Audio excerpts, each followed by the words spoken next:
this government is bringing forward legislation, not only a new Espionage Act, not only new laws to protect against theft of our intellectual property, but also a Magnitsky Act directly to counter individuals in Russia or elsewhere who transgress human rights. And there's been no doubt what this is really all about, Mr. Speaker. This is about pressure from the Islingtonian Remainers who have seized on this report to try to give the impression that Russian interference was somehow responsible for Brexit, Mr. Speaker. That's what this is all about. The people of this country didn't vote to leave the EU because of pressure from Russia or Russian interference. They voted because they wanted to take back control of our money, of our trade policy, of our laws. And the simple fact is that after campaigning for Remain, after wanting to overturn the people's referendum, day in, day out, all the period when he was sitting on the Labour front bench, he simply can't bring himself to accept that.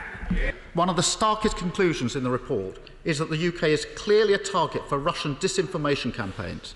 The report also highlights that this is being met with a fragmented response across Whitehall and across the government. The report refers to this as a hot potato, with no one organisation recognising itself as having the overall lead. That's a serious gap in our defences. This is not about powers, it's about responsibility, Prime Minister. So how is the Prime Minister going to address that gap and make sure the UK meets this threat with the joined-up, robust response it deserves? Mr. Speaker, there is no other government in the world that takes some more robust steps to protect our democracy, to protect our critical national infrastructure, and to protect our intellectual property, as I have said, from interference by Russia or by anyone else. And frankly, I think that everybody understands that these criticisms are motivated by a desire to undermine the referendum on the European Union, that membership of the European Union, that took place in 2016, the result of which he simply cannot bring himself to accept. A serious gap in our Official Secrets Act, laying bare for 18 months, and that's all the Prime Minister has to say about it. One way the government can seek to clamp down on Russian influence is to prevent the spread of Kremlin-backed disinformation.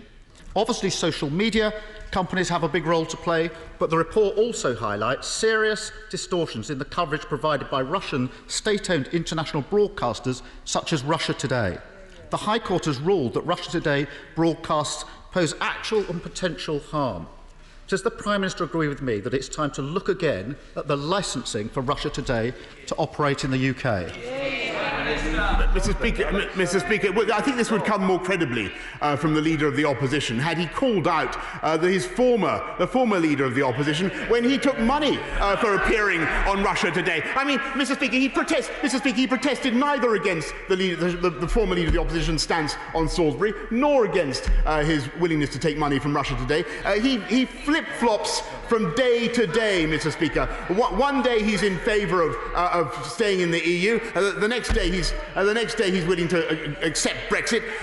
Mr. Speaker, the Leader of the Opposition has more flip-flops than Bournemouth Beach. Mr. Speaker, pre-prepared gags on flip-flops. This is the former columnist who wrote 2 versions of every article ever published.